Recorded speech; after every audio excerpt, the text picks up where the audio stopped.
You're going to do what I tell you to do, metal. You hear me? I tell you to bend, you're going to bend. Welcome back. I figured I'd make a video today for some people that want to start getting into metal shaping and maybe a little afraid of it, have the fear of failing, things like that. There are only 4 things that you can do with that metal. And if you can wrap your head around what those 4 things are and where you do them, it makes it a lot easier to get started. And plenty of people tend to overthink it, and myself included. When I first started, I was really scared to even start trying it because I didn't want to fail, and I didn't really know what to do. But you figure it out. It takes time, but you figure it out. But the most important thing, 4 things you can do with the metal. That is it. No matter what variations there are with tools, different tools out there, they all essentially do the same things. They just are a different process. They may look different, and you might not even think about that they're doing a similar process. But that's all there is. So today I'm going to show you those 4 things, maybe a few different variations of how to do them with maybe the tools you might have laying around, tools you may want to get soon in your shop. So let's get into it. And one of those 4 ways definitely is not talking to the metal.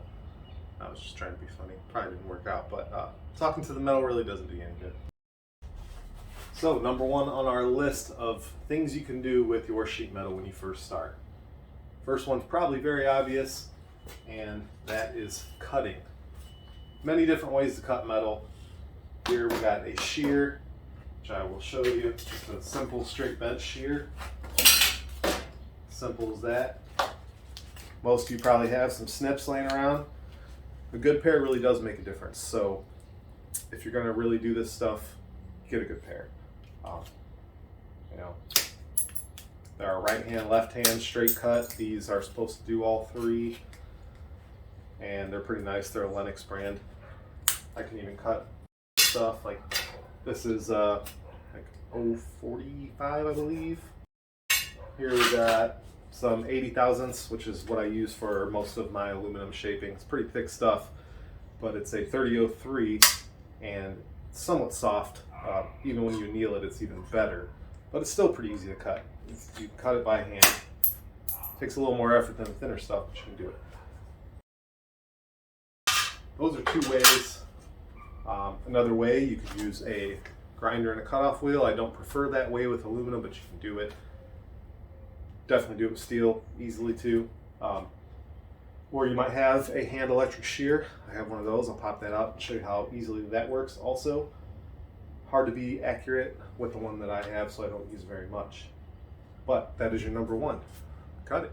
Here's a handheld metal shear. This is a pretty heavy one.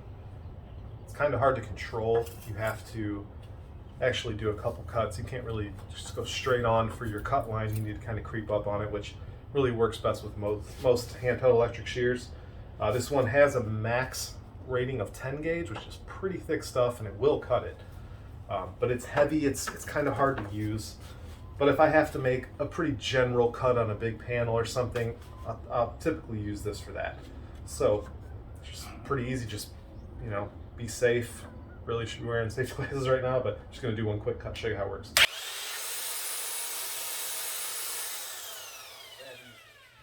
It's really that easy, and they make quick work of stuff.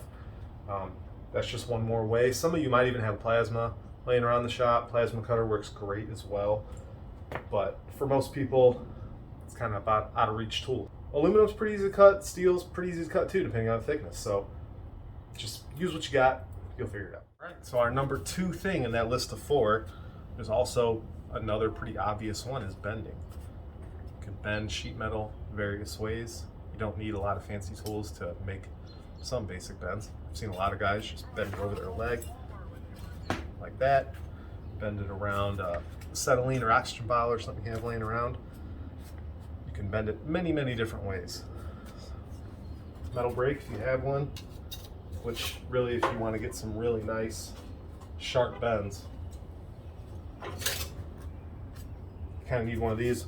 Or what I used to do before I had this was clamp it to my edge of my fab table, pound it over with a hammer. You get some pretty nice square bends out of it.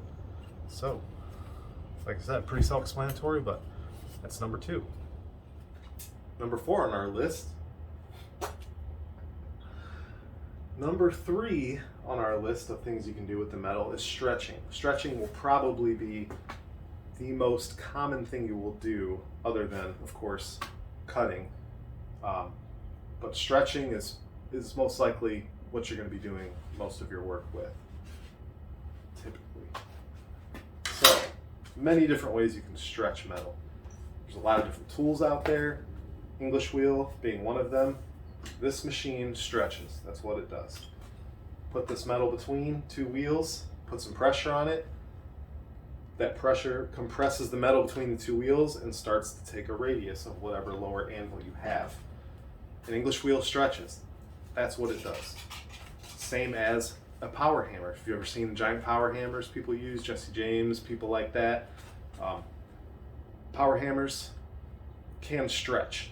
They do essentially the same thing as an English wheel, or as beating this piece of metal with a mallet on a sandbag or a stump or anything like that.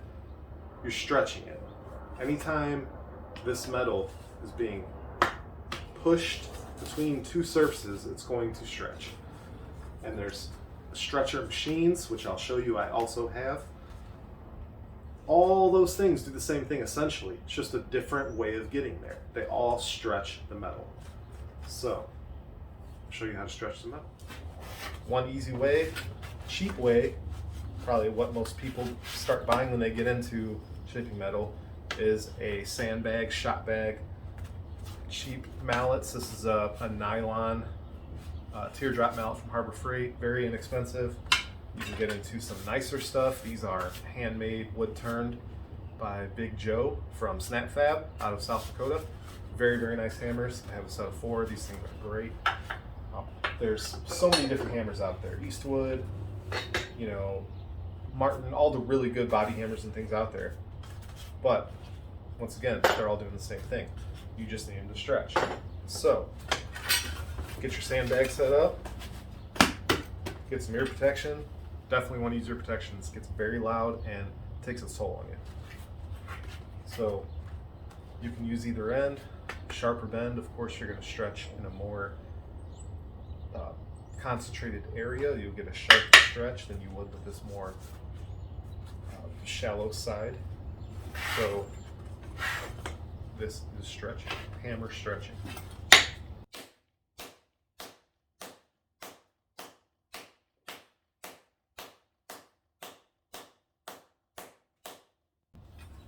So as you can see, it works pretty quickly, and that is the same thing. Try to talk funny, but that is the same thing essentially a power hammer does. It just does it with a lot more force, a lot more controlled strikes, and it doesn't get tired, unlike your arm here. But most people don't have those. They're big, expensive machines. You can't fit them in your garage. A few smaller ones on the market that people make, but really you don't need one to start. You can do everything you need to do. Mallet, bag. If you don't even have a sandbag, you can ball up a jacket. I've done it before. It works. Essentially, you just need to get to stretching the metal. And you can see how it starts to curve as you stretch it. That metal needs somewhere to go. You're spreading the molecules out. They are stretching. It's going to start bending. That's how you start making a radius on something. And that is the start of it. As far as an English wheel goes, it does the same thing. Essentially, it stretches. Some crap English wheel I have, and a lot of people tend to think they need this big expensive machine, and while they do work really nice, you can do some decent stuff with a cheaper machine. This thing was like 120 bucks, and I bought it because I really wanted to start learning.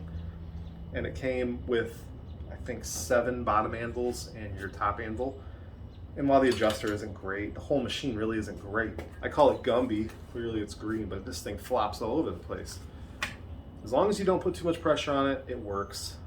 Just like a Harbor Freight machine, they're gonna deflect on you, make your rolling a little inconsistent, but you can work around it.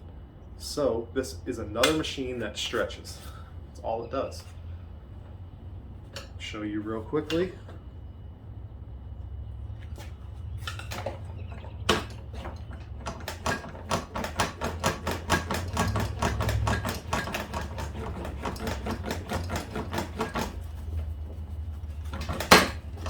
machine, it's hard to get high pressure with it because the frame just wants to flex up. And I typically wouldn't sit here and roll it this fast.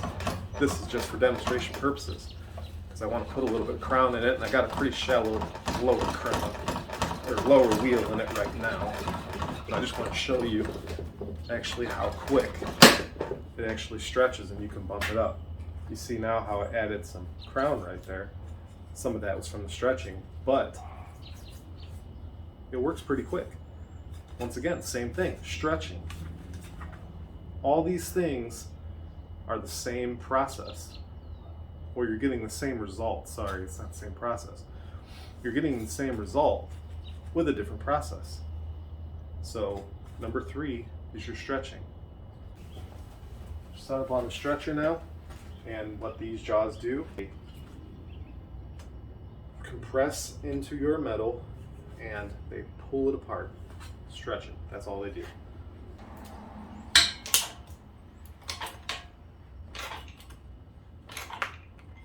You'll see how quick that starts to work. Whenever you stretch something, it's going to start pulling it this way and usually this way. It's going to start pulling it up. So that's what that does. Just, it stretches. Start to get a reverse curve. It can be helpful with that, but see, look, check that out. Already split it. You can really go overboard with these machines because they do a lot of work very quickly. You have to get used to how quickly they actually do move the metal. Flange here, been at pretty close to a 90. I just bent it up real quick. Once again, could be another flange situation, whatever you're making. If you need this thing to do a curve against that 90, nearly, I don't know if it's impossible. I couldn't do it with hand tools. It'd be very, very difficult. So that's another great use of these. If you were making, say, the inside of a door jamb, something like that, great for that. With the stretching, you got to be careful. It will move the metal quite a bit faster and split it. The shrinking, you're pulling it into itself, a lot harder to really mess it up, but I wanted to show you that you can really go overboard really fast with the stretching. But take your time, lightly stretch. You don't have to kick these things, or if you have the pull type, you don't have to put all the muscle in the world into it. It does work really quick, and you, with this thin stuff, crack it very quickly. So you have to learn the limit of it, but it is great for making that type of piece. Very, very useful when it comes to flanges and things like that, because that is very difficult to do otherwise. And your fourth and final thing you can do with metal is shrink it. Yes, you can actually shrink metal. If you did not know that, you can pull the molecules closer together, shrink the material into itself. It will actually get thicker, minimally, but it will get thicker in the spots you shrink. So you can hammer shrink. I'll show you a little demonstration of that. This is typically what most people will probably have in their shop. This is a Lancaster style shrinker stretcher. You just switch out the jaws. It does both. I have the shrinker jaws in now. And these make quick work of stuff, and they're pretty useful for certain things. However, the way that they work, the jaws will, as you see, leave quite a bit of marring on the panel, which takes a lot of planishing, filing, sanding, what have you, to get rid of. So I try to use this only when I need it. I hammer shrink when I can, but this thing is great for certain stuff. I've used it quite a bit. This is the deep throat one, so you can do bigger panels, and it works really nicely. So I'll show you how this works now. Same piece, this 80 thousandths, which probably is the max I would ever use on this thing. It almost struggles a bit with the 80, but it does work. I've done it plenty of times. So as you put your piece in here, these little jaws will compress the metal into the metal, grab it, and pull into itself. The jaws will actually pull it into itself and essentially shrink it.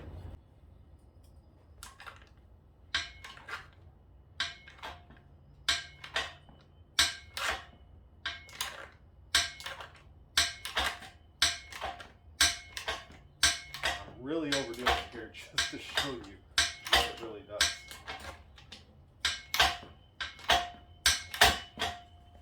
You can see it's starting to shrink it down. And anytime you shrink something, it's going to bend in this way. When you stretch, it's going to go out that way. So that's why it's creating that little hump, is all that metal's pulling together. And you really can't see it. It is slightly thicker. If I measured it, you'd really be able to see, but all that metal's bunching up here, so you'll get this pucker here because that metal has nowhere to go.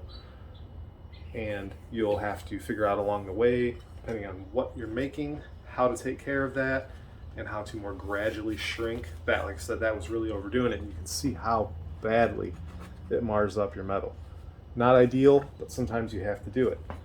And I will show you another useful way to shrink real quick. Let me bend a little piece on the brake and I'll show you that. Just bend up a quick little angle bend on here. Say this was a flange for something you were making, rocker panel, whatever. This can help you if you need to make that 90-degree bend into a curve, because you'll see you really can't do it otherwise. Once you start to bend it, it's going to start kinking, it's going to start bunching up because that metal has nowhere to go. You need to shrink it to get that curve. So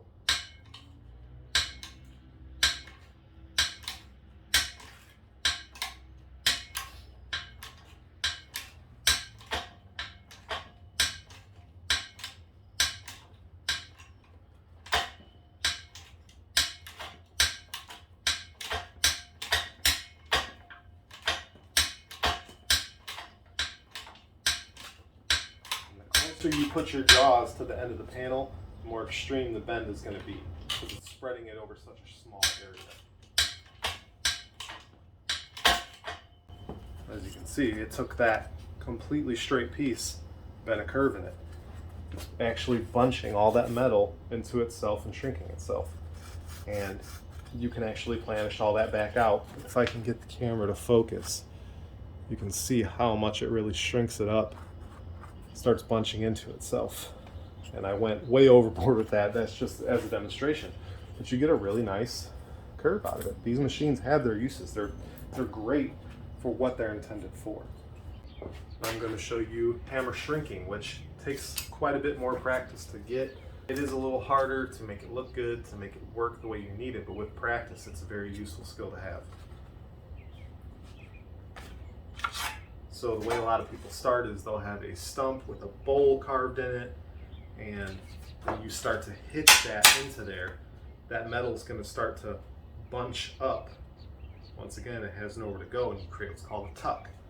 You create that tuck, and then you will pound that piece back into itself, essentially shrinking the metal into itself. Kind of doing the same thing the shrinker jaws do in a different way. And essentially, you are stretching a bit when you hammer shrink at first, but then you shrink it back into itself. Kind of confusing, makes a little more sense when you actually see it happen. So I will move the camera a little closer, show you how to form the tuck, and then how to pound the tuck back into itself and essentially shrink the material. So I'm going to try to create a little bowl here in my sandbag.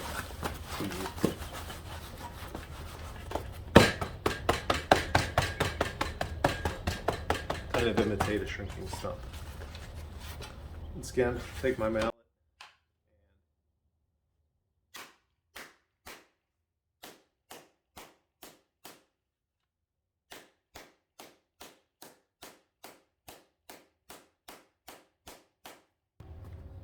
Those little wrinkles that start to form because that metal has nowhere to go is called a tuck. And you can also do it if you ever tried to bend a piece of metal over anything before, you'll know what I mean. It starts to bunch up on you. If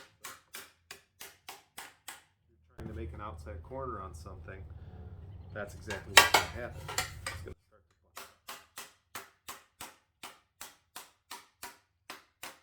bunch up. And that's where a lot of people give up, because it just wants to bunch up on them. They don't know what to do. That is your tuck. You want that because you want to be able to shrink that back into itself. And it takes some time to get used to actually how to do this. But kind of want to get that tuck pinched, locked in there, kind of keeps it from going anywhere once you start to hammer on it. After you have that tough, if you have a solid surface, you can pound it back into itself that way. You can do it a little bit this way as well, but it will spread back out on you, and it takes time. It doesn't work as quick as your Lancaster style.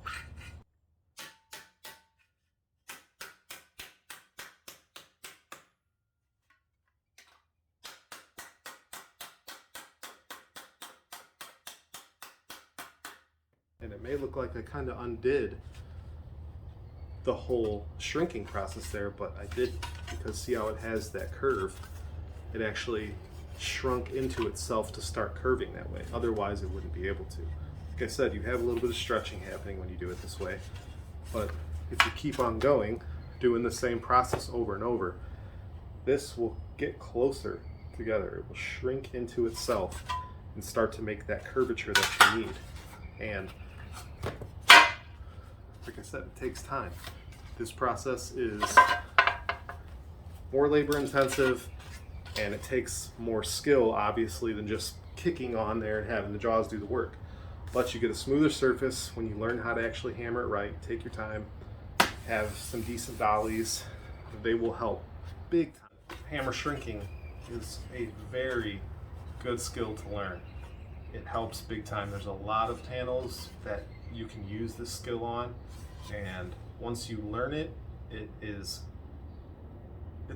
changes your whole thought process on how this stuff works. And it was a huge aha moment for me. Like one of my first projects with metal, I was trying to make an outside corner for a side panel on a bike, and I kept just ruining it over and over and over, getting mad at myself for failing. But I kept trying and had this breakthrough moment where I finally figured out how to shrink that corner and actually get it to roll over onto itself and make a pretty decent panel. It took a lot of time, don't get me wrong. This is a slow process. If you have very little patience and you are easily defeated, I don't know if this is the skill for you to learn. But if you do want to learn patience, great way to learn patience, because this takes time. It's a slow process.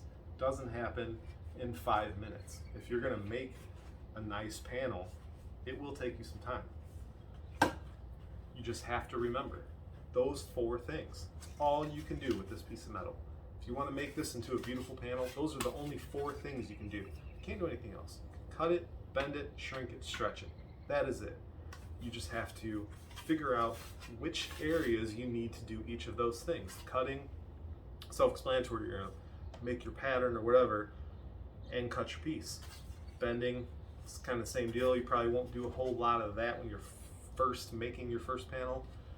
But if you want to start, like this was a start of a gas tank, I just didn't like the way it turned out, so I scrapped it. But all you can do is those 4 things. Just visualize that shape and see where you need to do shrinking or stretching. That's all it is.